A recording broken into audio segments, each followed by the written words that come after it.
नमस्कार दोस्तों। आज मैं आपको सुनाने जा रही हूँ मौनी एकादशी की व्रत कथा। ये कथा वैश्य धनपाल के दुष्ट पुत्र के उद्धार की कथा है। एक समय की बात है जब अर्जुन ने श्री कृष्ण भगवान से कहा कि हे मधुसूदन, वैशाख मास के शुक्ल पक्ष की एकादशी का क्या नाम है और उस दिन व्रत रखने की विधि क्या है, वो सब आप मुझे बताएं। तब श्री कृष्ण ने कहा, हे अर्जुन, मैं तुम्हें एक धार्मिक कथा सुनाता हूँ जो महर्षि वशिष्ठ ने श्री रामचंद्र जी को सुनाई थी। इसे ध्यान से सुनो।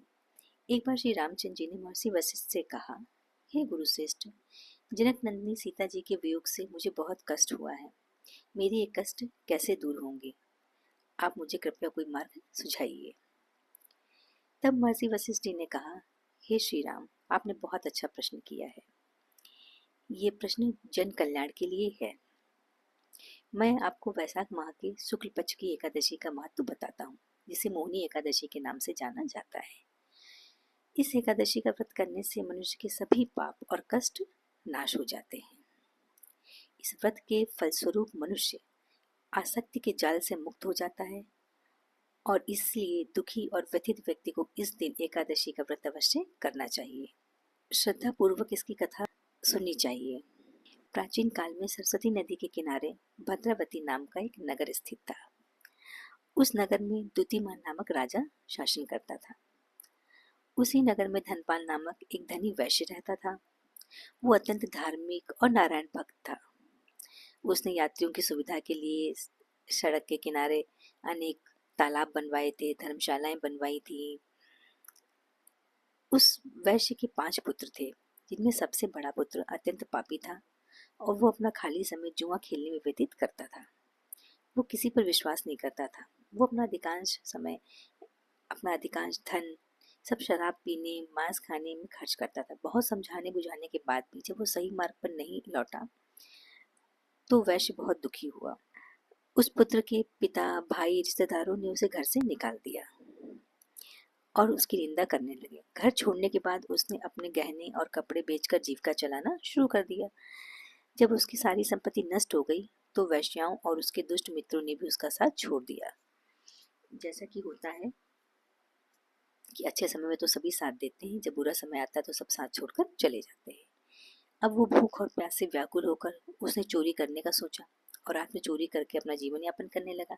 एक दिन वो पकड़ा गया। सैनिकों ने उसे वैश्य का पुत्र समझकर छोड़ दिया, लेकिन जब वो दूसरी बार पकड़ा गया तो फिर सैनिकों ने उसे राजा के सामने प्रस्तुत किया और राजा ने उसे जेल में डाल दिया और राजा के आदेश पर उसे बहुत सारी यातनाएं दी जाने लगी और अंत में उसे शहर से निष्कासित करने का आदेश जब राजा ने दिया, अब वो बहुत दुखी होकर उसे शहर भी छोड़ना पड़ा। अब वो जंगल में जानवरों और पक्षियों को मारकर अपना पेट भरने लगा। इसके बाद शिकारी बन गया और अपने तीर कमान से जंगल के निर्दोष प्राणियों को मारकर खाने लगा, उन्हें बेचने लगा। एक बार भूख और प्यास से व्याकुल होकर वो भोजन की तलाश में निकला और कौंडिल्य मुनि के आश्रम में पहुंच गया। शायद उसके पिछले जन्म के कुछ पुण्य रहे होंगे। इन दिनों वैशाख माह चल रहा था। कौंडिल्य मुनि गंगा में स्नान करके आए थे। उनके गीले कपड़ों की कुछ बूंदें ही उस पापी के ऊपर पड़ गईं, जिससे उसे कुछ ज्ञान प्राप्त हुआ। वो दीन व्यक्ति ऋषि के पास पहुंचा और हाथ जोड़कर बोला, हे महात्मा, मैंने अपने जीवन में अनेक पाप किए हैं। कृपया मुझे उन पापों से मुक्ति पाने का कोई सरल उपाय बताइए। ऋषि ने कहा, ध्यान से सुनो। वैशाख माह के शुक्ल पक्ष की एकादशी को व्रत रखो। इस एकादशी को मोहिनी एकादशी कहते हैं। व्रत रखने से तुम्हारे सभी पाप नष्ट हो जाएंगे। ऋषि के वचन सुनकर वो बहुत प्रसन्न हुआ और उसने जैसा ऋषि ने बताया था उस प्रकार से एकादशी का व्रत रखा, कुछ दान पुण्य किया और अपने पापों का नाश करने के लिए अच्छे कार्य करने शुरू कर दिए। इस प्रकार से उसने अपने पापों का प्रायश्चित किया। ऋषि कहते हैं, हे श्री राम, इस व्रत के प्रभाव से उनके सभी पाप नाश हो गए, अतः वे गरुड़ पर सवार होकर विष्णु लोक में गए। संसार में इस व्रत से श्रेष्ठ कोई व्रत नहीं है। इसके गुणगान को सुनने और पढ़ने से जो पुण्य प्राप्त होता है वो हजारों गायों के दान से भी समर्थ नहीं हो सकता है। इसका सारांश क्या निकलता है कि हमें सदा ही संतों की संगति करनी चाहिए। संतों की संगति से न केवल ज्ञान की प्राप्ति होती है बल्कि उसका जीवन भी उद्धार हो जाता है। इसीलिए हमारे यहाँ सत्संग की बहुत ही महिमा कही गई है।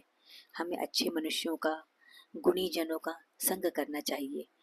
अच्छे मनुष्य अगर हम उनके संग बैठकर हम बहुत अच्छे ना भी बन सके तो भी कम से कम उनके कुछ गुण तो हमारे अंदर आएंगे, जो कि हमारे अज्ञान को मिटाएंगे, हमारे अंदर जो कुबुद्धि है या जो दुर्बुद्धि है उसका नाश करेंगे। और इस प्रकार कभी न कभी हम जीवन में आगे बढ़ेंगे। जीवन में आगे बढ़ने का अर्थ सिर्फ धन कमाना या फिर बड़ा घर बनाना नहीं होता है। जीवन में आगे बढ़ने का मतलब अपनी आत्मा को भी शुद्धि की ओर ले जाना होता है, ताकि वो आत्मा एक अच्छी आत्मा बने, जो जिस शरीर में कभी भी हो तो उसका भी उद्धार करे। इस प्रकार इस कथा से, ये कथा चाहे मौनी एकादशी की हो या फिर किसी भी व्रत की हो, हमारा उद्देश्य हमेशा यही रहा है कि हम सत्संग करें, दान पुण्य करें, अगर हमसे कुछ पाप हुए हैं तो उनका हम प्रायश्चित करें। इस प्रकार अपना भी कल्याण करें और दूसरों का भी कल्याण करें। दोस्तों, अगर आपको ये कथा अच्छी लगी हो तो कृपया लाइक कीजिएगा, शेयर कीजिएगा और हमारे चैनल को सब्सक्राइब कीजिएगा। धन्यवाद।